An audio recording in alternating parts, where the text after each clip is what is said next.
Sa kulungan ang kinahantungan ng isang lalaki matapos itong mahulihan ng iligal na baril at droga sa kinasang bypass operation ng PNP sa Cebu City. Yan ang report ni Patrolwoman Glisel Kiz Pidoche.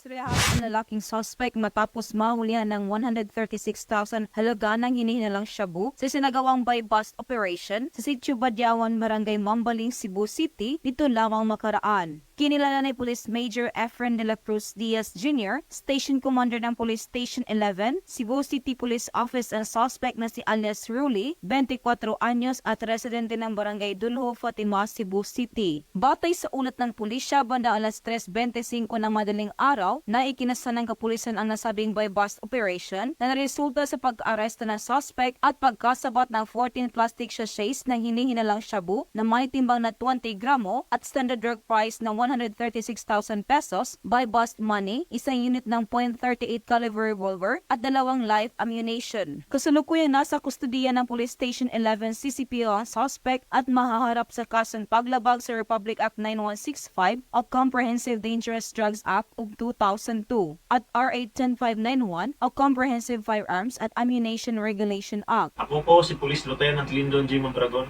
ang Deputy Station Commander ng Mambaling Police Station. Tunay na ang Mambaling Police Station sa pangunguna ni Police Major Efren de la Cruz Diaz Jr. ay hindi titigil na sumpuin ang iligal na droga dito sa aming nasasakupan at sa mga kalapit na lugar. Ang Cebu City PNP katuwang komunidad ay nagsusumikap na mas paigtingin pa ang kampanya laban sa iligal na droga at makalap lahat ng loose firearms alinsunod sa programa ng pamahalaan dahil sa bagong Pilipinas ang gusto ng pulis, ligtas ka. Mula dito sa Cebu City, ako yung Police News Network Correspondent, Patrolwoman Glisel Kiz Pidoche, alagad ng batas, tagataguyod ng Balitang Pulis. Maraming salamat, Patrolwoman Pidoche.